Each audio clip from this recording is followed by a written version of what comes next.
Bismillahirrahmanirrahim. Assalamualaikum warahmatullahi wabarakatuh. Alhamdulillahi rabbil alamin. Wassalatu wassalamu ala asyrafil anbiya'i wal mursalin wa ala alihi wa sahbihi ajma'in. Amma ba'd. Tuan-tuan dan puan-puan yang dirahmati Allah sekalian, InsyaAllah saya akan kongsikan berkenaan dengan perkahwinan sejenis. Ada orang tanya, perkahwinan sejenis ni berlaku ke Ustaz? Ada tuan-tuan dan puan-puan. Perkahwinan sejenis ni apa dia? Berlaku apabila seorang wanita berkahwin dengan wanita yang lain ataupun lelaki berkahwin dengan lelaki yang lain. Namun dalam Islam tidak ada istilah perkahwinan jika kedua-duanya sama jantina. Perkahwinan yang disahkan dalam Islam hanya berlaku apabila seorang lelaki berkahwin dengan seorang wanita dan ianya juga tertakluk kepada syarat dan rukun-rukun yang tertentu, barulah ia boleh dipanggil perkahwinan ataupun disebut perkahwinan. Homoseksual ataupun gay ini di dalam agama Islam istilahnya disebut sebagai al-liwat, ataupun bererti perbuatan seorang itu yang menyerupai kaum Nabi Lut, yang mana pelakunya disebut sebagai al-lutiyu, yang bererti seorang laki-laki yang melakukan hubungan seksual dengan laki-laki. Manakala pengertian lesbian pula ialah di dalam agama Islam istilahnya disebut sebagai as-sihaq ataupun musahaqah, yang bermaksud hubungan perempuan, hubungan seksual yang berlaku sesama perempuan.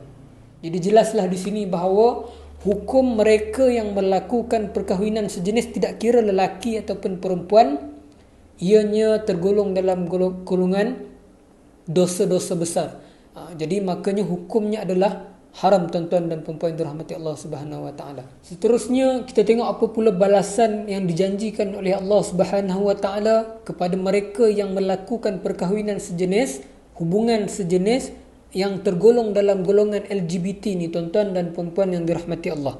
Dalam sebuah hadis yang diriwayatkan Ibnu Abbas radhiyallahu anhuma, Rasulullah sallallahu alaihi wasallam bersabda, "Man wajadtumuhu ya'malu amala qaumil Lut, faqtulul fa'ila wal maf'ula bih." Maksudnya apa, tuan-tuan? Jika kamu dapati seseorang melakukan amalan kaum Lut, bunuhlah pelaku dan orang yang dilakukan perlakuan itu.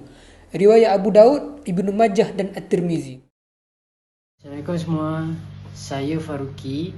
Kita akan bincangkan perundangan untuk golongan LGBT. Okey, yang korang kena tahu bila kita cakap pasal perundangan Malaysia ni, dia unik sikit. Dia ada sistem dua perundangan. Yang pertama, undang-undang sivil. Yang kedua, syariah.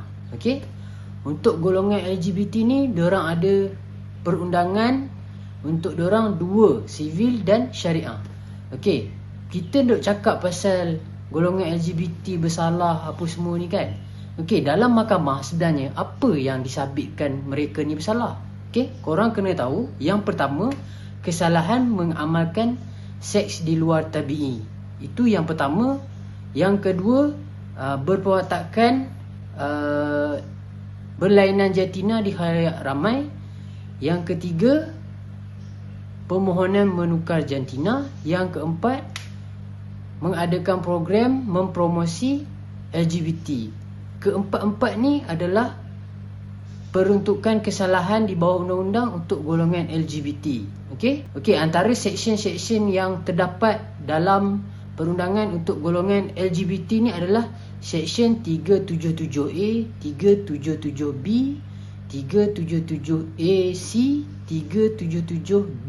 Okey, yang seksyen-seksyen tadi tu yang saya sebut tu, antara hukumannya adalah penjara 20 tahun berserta sebatan, penjara tidak kurang 5 tahun berserta sebatan. Okey.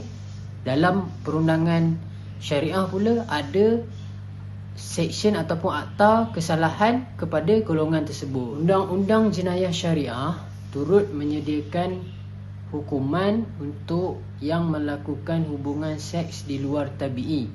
Okey. Seksyen 25, 26 Akta Jenayah Syariah Wilayah Persekutuan 1997 menyatakan hukuman bagi mereka yang melakukan jenayah syariah seks luar tabi'i mereka didenda tidak melebihi RM5,000, penjara tidak melebihi 3 tahun dan tidak melebihi 6 sebatan.